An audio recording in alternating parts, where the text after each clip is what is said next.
Gastric సమస్యలతో బాధపడుతున్నారా? అయితే సంప్రదించండి హోమియో కేర్ ఇంటర్నేషనల్. మూడవది మిథున రాశి. 2025వ సంవత్సరంలో మిథున రాశి జాతకంలో కనుక విశ్లేషిస్తే ఆదాయం 14, వ్యయం 2, రాజపూజ్యం 4, అవమానం 3. ఈ సంవత్సరము విపరీత రాజయోగం అనేటువంటిది మిథున రాశి జాతకులకు కనిపిస్తోంది. ప్రతి పని కలిసి రావడం, ధన రాబడి, వ్యవహారములయందు జయము, ఉద్యోగాలయందు అభివృద్ధి, బుద్ధి బాగా పనిచేయడం, కోర్టు వ్యవహారములయందు లాభము, జయము, అలాగే గురుబలం వల్ల చెడ్డ పేరు పోయి మంచి పేరు రావడం, జనాల్లో విపరీతమైనటువంటి పేరు ప్రఖ్యాతులను పొందడం, మరీ ముఖ్యంగా రాజకీయ నాయకులకు, వ్యాపారులకు, సినిమా పరిశ్రమ వారికి విపరీతమైనటువంటి పేరు రావడం ఈ సంవత్సరం కలిసి వస్తుంది. విద్యార్థులకు ఈ సంవత్సరం అంతా బాగుంటుంది. మరీ ముఖ్యంగా స్త్రీలకు ఈ సంవత్సరం విపరీత రాజయోగం అనేటువంటిది కనిపిస్తుంది.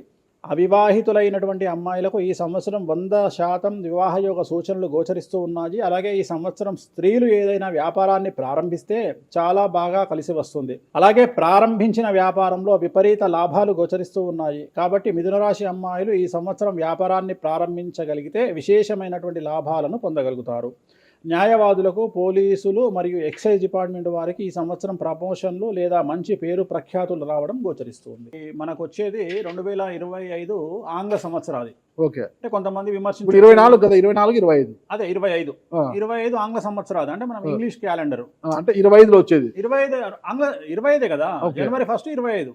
జనరల్ గా మనం అంటే మరి మీరు ఉగాది నుండి ఎందుకు చెప్పట్లేదు అంటే చాలా మంది ఉగాది వరకు కూడా ఆగట్లేదు, జనవరి 1 కూడా ఆగట్లేదు, డిసెంబర్ నుండి నవంబర్ నుండి అడుగుతా ఉన్నారు అందరూ. ఇప్పుడు క్లయింటెల్ నన్ను అడిగేవాళ్ళు ఏంటంటే గురూజీ ఇప్పుడే చెప్పేసేయండి మాకు, మేము జాగ్రత్తలు తీసుకుంటామని చెప్పి అడుగుతా ఉన్నారు. సో అందుకనే 2025 సంవత్సరం ఆంగ్ల సంవత్సరాది అంటే జనవరి 1 నుండి ఎలా ఉండబోతుంది అనేది మనం ఒకసారి చూసుకుంటే, అన్నిటికంటే ముఖ్యంగా ఈ వచ్చేటువంటి సంవత్సరం పేరు శ్రీ విశ్వావసునామ సంవత్సరము. విశ్వావసునామ సంవత్సరము. సో రాబోయేటువంటి ఎందుకు గురుగారు పేరు 60 సంవత్సరాల్లో ప్రతి సంవత్సరం ఒక్కొక్క పేరు వస్తుంటది. పేరుతో ఏం స్పెషాలిటీ లేదు. క్రోధినామ సంవత్సరం అనే నెగిటివ్ అట్లా ఏం లేదు.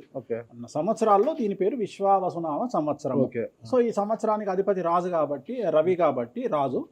సో రవి మనకు కమాండ్ చేస్తూ ఉన్నాడు కాబట్టి ఈ సంవత్సరం అతి ముఖ్యమైన విషయం ఏంటంటే రాజకీయంగా దేశవ్యాప్తంగా, రాష్ట్రాల వ్యాప్తంగా పెను సంచలనాలు నమోదవ్వడము ఈ సంవత్సరం 2025 సంవత్సరం లక్షణాలు. ఎందుకంటే రాజుల మధ్యన, రాష్ట్రాల మధ్యన గొడవలు, మరీ ముఖ్యంగా కొంతమంది ప్రముఖ రాజకీయ నాయకులకు మృత్యుగండము, అలాగే అన్ని రంగాలలోకి సెలబ్రిటీలు, సినిమా ఇండస్ట్రీ, రాజకీయము, బిజినెస్, ఎనీ ఇండస్ట్రీ, యువకులు, మరి ముఖ్యంగా మగవాళ్ళు, యువకులు 40 సంవత్సరాల వయసులోపు ఉండే వాళ్లకు కార్డియాక్ అరెస్ట్లు అనేటివి ఈ సంవత్సరం అతి ముఖ్యమైన విషయం. ఎందుకంటే ఆల్రెడీ మనం చూస్తున్నాం ఇప్పటికే, కానీ వాటి తీవ్రత పెరిగే అవకాశం ఉంది. కారణం ఏంటంటే రవి కమాండ్ చేస్తూ ఉన్నాడు కాబట్టి. రవి అంటే చర్మము, హార్ట్, కళ్ళు, ఎముకలు. సో కరోనా లాంటి అంత పెద్దది కాకపోయినా ఒక సమస్య, ఒక వైరస్ మళ్ళీ ప్రపంచాన్ని బాధించే అవకాశం ఉంది. అది మరీ ముఖ్యంగా చర్మం మీద దాడి చేసే అవకాశం ఉంది. అంటే చర్మానికి సంబంధించినటువంటి ఒక సమస్యల బారిన పడి ఈ సంవత్సరము జనాలు వైరస్ బారిన పడే అవకాశం ఉంది మరీ ముఖ్యంగా. అలాగే ఇప్పుడు ఇంచుమించు 40 సంవత్సరాల లోపు యువకులకు కార్డియాక్ అరెస్ట్ అనేటువంటివి జరిగే అవకాశాలు కనిపిస్తూ ఉన్నాయి. అలాగే ఈ సంవత్సరం గుండెపోటు వల్ల మరణాల సంఖ్య చాలా ఎక్కువ. ఇదంతా 2025 జనవరి నుంచి ఎగ్జాక్ట్లీ. అలాగే ఈ సంవత్సరము ఎండల తీవ్రత చాలా ఎక్కువ, విపరీతమైనటువంటి ఎండలు ఉండే అవకాశం ఉంది. అలాగే ఈ సంవత్సరాలు ప్రపంచవ్యాప్తంగా అగ్నిపర్వతాల పేలుడు అనేటువంటిది ఈ సంవత్సరం గమనించాల్సినటువంటి విషయం. అలాగే ఈ సంవత్సరం మంచు పర్వతాలు కరగడం వల్ల వాతావరణంలో మార్పులు గమనించాల్సి ఉంటుంది ఈ సంవత్సరం. అలాగే అమెరికా దేశానికి విపరీతమైనటువంటి గాలి తుఫానులు, వరదలు ఈ సంవత్సరం కనిపిస్తూ ఉన్నాయి. అలాగే 1-2 దేశాల మధ్యన యుద్ధ వాతావరణం ఖచ్చితంగా ఉండి తీరుతుంది, లేదా యుద్ధాలు జరుగుతున్నాయి కదా, అది ఇంకా పెరుగుతుంది. ఇప్పుడు ఉన్నదానికంటే తీవ్రత పెరుగుతుంది అనేది. అలాగే మనకు 2025 సంవత్సరంలో సెప్టెంబర్ 7వ తేదీ 2025 సంవత్సరం ఆదివారం రాహుగ్రస్త సంపూర్ణ చంద్రగ్రహణం ఏర్పడుతుంది. ఇది కుంభరాశికి వ్యతిరేకమైన ఫలితాలు ఇస్తుంది. అలాగే వచ్చే సంవత్సరం అంటే 2025 సంవత్సరంలో మే 9వ తేదీ నుండి సరస్వతి నదికి పుష్కరాలు అనేటువంటివి ఏర్పడతా ఉన్నాయి. ఈ సంవత్సరము రాజకీయ నాయకులకు సంబంధించి మరీ ముఖ్యంగా ఇందాక మనం మాట్లాడుకున్నట్టుగా పవన్ కళ్యాణ్ గారికి ఏలినాటి శని వెళ్ళిపోతుంది. అలాగే లోకేష్ గారి జాతకరీత్యా, పవన్ కళ్యాణ్ గారి జాతకరీత్యా విపరీత రాజయోగం అనేటువంటిది కనిపిస్తూ ఉంది. జగన్మోహన్ రెడ్డి గారికి లేదా రాజయోగం వల్ల? ఇప్పుడు లేదు, ఈ సంవత్సరం లేదు. ఓకే, అంటే 2025 సంవత్సరంలో లేదు. 29 కన్నా ఉందా? 20 అది మన తర్వాత మాట్లాడు. ఓకే ఓకే 25లో మాత్రము నేను అనేది ఏంటంటే ఇప్పుడున్న స్థాయి కంటే వీళ్ళిద్దరికి ఇంకా పై స్థాయికి వెళ్ళే అవకాశం ఉంది. లోకేష్ బాబు కానీ పవన్ కళ్యాణ్ గారు కానీ. అదే నాకు అర్థం కావడం, వాళ్ళిద్దరు మంత్రులే, నాకు తెలియదు కదా. మంత్రి, నాకు అర్థం కాదు. ఇంకా ఇప్పుడు ఉన్నటువంటి పదవుల కంటే కూడా గొప్ప పదవులను వీరు పొందేటువంటి అవకాశాలు కనిపిస్తున్నాయి. రాజ్యసభ తీసుకెళ్ళిన కేంద్రానికి వెళ్తారా ఏంటి? కేంద్ర మంత్రులు అవుతారా? కేంద్ర మంత్రులు వెళ్తారా? పెద్దదే కదా, కేంద్ర మంత్రి అనేది పెద్దది కదా. సో అది ప్రభాస్ గారి జాతకంలో చాలా అనుకూలమైనటువంటి ఫలితాలు, శుభవార్తలు వినేటువంటి అవకాశాలు కనిపిస్తా ఉన్నాయి. వివాహం అవుతుందా చెప్పలేము, ఎందుకంటే తులారాశి కాబట్టి వివాహం కావచ్చు. సో ఫ్యాన్స్ కి ఇది పండగనే, పెద్ద పండగనే. ఓకే సో ఇది ఓవరాల్ గా ఇంకా బేసిక్ డీటెయిల్స్. అట్లా ఎక్కువగా ఒక పూజ మాత్రం ఎక్కువగా చెప్పారు, చాలా మంది కూడా చెప్పారు. తిరునల్లార్ శనీశ్వర ఆలయం, శని ఎఫెక్ట్. ఓకే, ఎక్కువ మందికి తిరునల్లారు చెప్పిన అక్కడ ఎంత 450 రూపాయలు ఉంటుంది పూజ. అది తిరునల్లారు పాండిచ్చేరిలో ఉంటుంది, అక్కడికి వెళ్ళి పూజ చేసుకుంటే సరిపోతుంది. ఇది పేరును బట్టి ఈ రాశుల ప్రకారం ఇలా ఉంటుందని మీరు రాశారా, లేకపోతే వాళ్ళ డేట్ ఆఫ్ బర్త్ ప్రకారం? నక్షత్రం బట్టి, నక్షత్రాలు. నక్షత్రాలు వాళ్ళకి అర్థమైపోతుంది, వాళ్ళ నక్షత్రాన్ని బట్టి. అశ్విని నక్షత్రం మేషరాశి, భరణి నక్షత్రం మేషరాశి, పుష్యమి నక్షత్రం కర్కాటక రాశి. మీ రాశి నా రాశి ఒకటే. నా రాశి ఏదో నాకు తెలియదు గురుగారు. మీది వృశ్చిక రాశి. మీది అదేనా?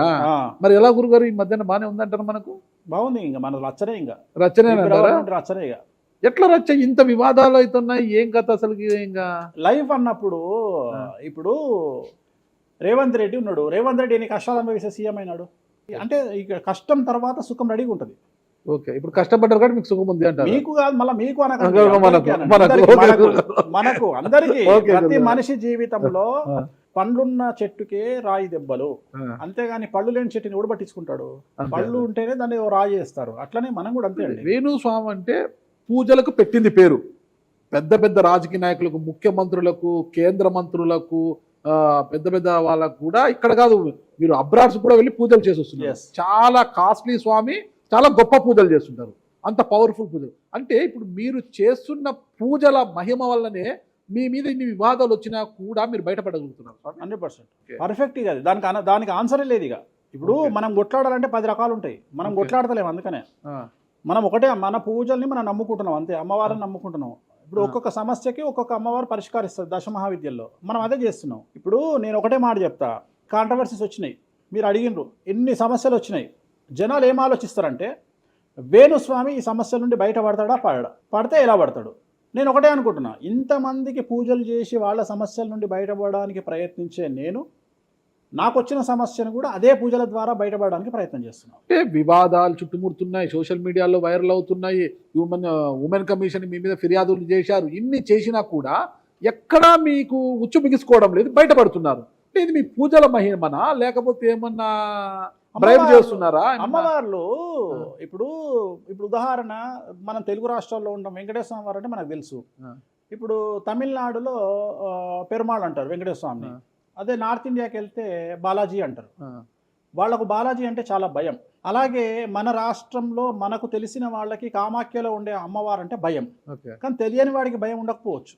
వాడి ఇష్టం వచ్చినట్టు కామెంట్ చేయొచ్చు అమ్మవారు. చాలా మందికి మీరంటే భయం అనుకుంటా, అంటే మనం చేసే పూజల వల్ల ఉండొచ్చు. ఓకే, నేను అనేది ఏంటంటే, నేను చేసే అదే ఇందాక మనం మాట్లాడుకున్నప్పుడు అదే చెప్తున్నా, వామాచారంలో పూజలు చేయాలంటే భయపడతారు. కారణం ఏమిటి అంటే, ఖచ్చితంగా మందును ముట్టుకోవాలి, నాన్ వెజ్ను ముట్టుకోవాలి. దానికి వీళ్ళు చేసే పూజలు అడ్డుపడతాయి. అంటే వీళ్ళు సమాజంలో భయపడతారు కాబట్టి వీళ్ళు వాటి జోలికి పోరు. తాంత్రిక పూజలు లాగా ఉంటాయి. తాంత్రిక తంత్ర మార్గం అంటారు దాన్ని. శ్రీకాళహస్తిలో కాదు శ్రీకాళహస్తిలో రావుకేతు పూజ చేయించుకున్నారు కదా, తాంత్రిక పూజలే. అది నిమ్మకాయ పెడితే తంత్రమే, గుర్తుపెట్టుకోండి. నిమ్మకాయ ఎక్కడ పెట్టినా తంత్రమే.